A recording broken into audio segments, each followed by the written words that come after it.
नमस्कार मित्रों, मेरा नाम पीयूष मोहन है। आपका मेरे चैनल विशेष औषधि वाले में पुनः स्वागत है। आज हम बात करेंगे पेट की समस्या के ऊपर।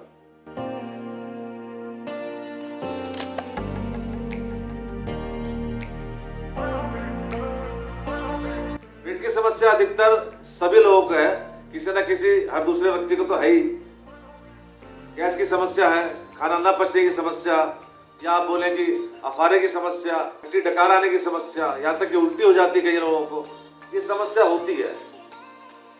मेरे कई वीडियोस में, पुराने वीडियोस में आपने देखा भी, मैंने बोला भी है इसमें कि हमें खाना जो है उतना ही खाना चाहिए जितना हम पचा सकें। हमें ज़्यादा नहीं खाना चाहिए, जितना हमारे शरीर को रिक्वायरमेंट है, जितना हमारे शरीर की आवश्यकता है उतना ही लेना चाहिए। उससे ज़्यादा हम लेंगे तो कहीं ना कहीं वो गैस या अफारा बनाएगा, या नहीं बचेगा तो फिर आपको कहीं ना कहीं प्रॉब्लम क्रिएट करेगा। तो इससे बचने का मैं आपको बहुत आसान तरीका बता रहा हूँ। एक तो जितना आवश्यक है उतना खाना खाएं, और यदि आप ज़्यादा खा भी लेते हैं तो उसको बचाने के लिए मैं आपको तरीका बता रहा हूँ, जो कि आप बहुत आसानी से अपने घर पे भी कर सकते हैं। बल्कि मैं तो कहता हूँ कि रोज़ आपको खाना खाने के बाद ये आजमाना ही चाहिए। बल्कि मैं आपको ये कह रहा हूँ कि प्रतिदिन खाने के बाद ये आपको करना ही चाहिए, जो मैं आपको बताने वाला हूँ। ये एक आसन है जिसका नाम है वज्रासन। वज्रासन को आपको खाना खाने के बाद में करना ही चाहिए, और वज्रासन ही एक ऐसा आसन है जो आप खाना खाने के पश्चात कर सकते हैं। खाना खाने के बाद बाकी कोई और आसन आप नहीं कर सकते, लेकिन वज्रासन एक ऐसा आसन है जिसको आप खाना खाने के बाद ही कर सकते हैं। अब वज्रासन कैसे होता है? अब वज्रासन से होता क्या है? आप पूछेंगे वज्रासन से फर्क क्या पड़ता है? अब वज्रासन से फर्क कैसे पड़ता है मैं आपको बताता हूँ। वज्रासन से होता क्या है कि जब हम वज्रासन में बैठते हैं तो पैरों का जितना भी खून है, पैरों का या पैर से नीचे के हिस्से का, वो सारा पेट में आ जाता है। क्योंकि वो तो हिस्सा सिकुड़ गया आपका, आपने इसको सिकोड़ दिया, तो सारा हिस्सा पेट में, सारा उस हिस्से का खून सारा पेट में आ जाता है। तो जब पेट में आ जाता है तो वो जो खून है, जो पेट का खून है और नीचे का खून, वो सब पेट के खाने को पचाने का काम करता है। मतलब यह है कि वज्रासन में बैठते ही आपका खाना पचने लगता है।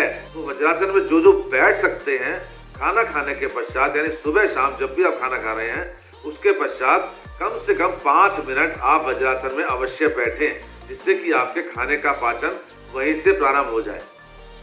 ठीक है। अब जो लोग वज्रासन में नहीं बैठ पा रहे हैं उनके लिए क्या करना है, वो कैसे करें? वो अपने पिंडलियों को किसी और से दबवा सकते हैं। आपको ध्यान होगा कि पुराने जमाने में माताएं अपने बहुओं से पिंडलियां दबाया करती थी। तो पिंडलियां दबाने से होता क्या था कि पिंडलियां दबाने से वही वज्रासन का काम करती है। वज्रासन में 2 फायदे होते हैं। एक तो आपकी पिंडली दब जाती है, तो पिंडली दबने से भी खाने का पाचन शुरू हो जाता है, क्योंकि वो एक्यूप्रेशर के पॉइंट है। जो आपकी पिंडलियां हैं वो एक्यूप्रेशर के पॉइंट्स हैं, उनको इस तरह से दबाने से आपके खाने का पाचन वहीं से शुरू हो जाता है। और जब आप बैठ जाते हैं वज्रासन में तो आपका सारा शरीर का खून जो पेट में आ जाता है, तो वहाँ से भी पाचन शुरू होता है। तो मैंने आपको बता दिया, यदि आप वज्रासन नहीं कर पा रहे हैं तो अपने पिंडलियों को भी दबा सकते हैं। तो इस तरह से आप अपने खाने का पाचन शुरू कर सकते हैं खाना खाने के पश्चात ही, जिससे आपको चमत्कारिक रूप से लाभ होगा। और गैस बनने की समस्या, अफारे की समस्या, या आपका जो एसिड बनता है और मुंह तक आ जाता है और आपको उल्टी की शिकायत होने लगती है, वो सब नहीं होगी दोस्तों। इससे आपको बहुत ज़्यादा फायदा होगा। आप इसको अपनाना आज से शुरू कर दीजिए। अगर आप करते हैं तो बहुत अच्छा है, यदि नहीं किया है तो वज्रासन को करना आज से ही आरंभ कर दीजिए। आपको चमत्कारिक रूप से लाभ होने वाला है दोस्तों।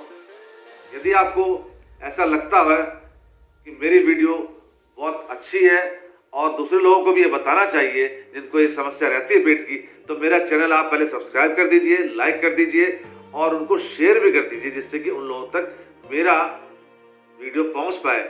और बेल आइकन लगा होगा, बेल आइकन भी दबा दीजिएगा फॉर ऑल दबाने से आपके पास में जितने भी मेरे वीडियो हैं वो पहुँचते रहेंगे, जिससे कि कोई नई समस्या के बारे में जैसे मैंने वीडियो बनाया वो सबसे पहले आपके पास में पहुंचता रहेगा और आपको जानकारी मिलती रहेगी। तो चलता हूं मित्रों, विदा लेता हूं। नई वीडियो में फिर मिलेंगे आपसे किसी नई समस्या के ऊपर बात करने के लिए। तब तक देखते रहिए आप हमारा चैनल विशेष औषधि वाला। प्रणाम मित्रों।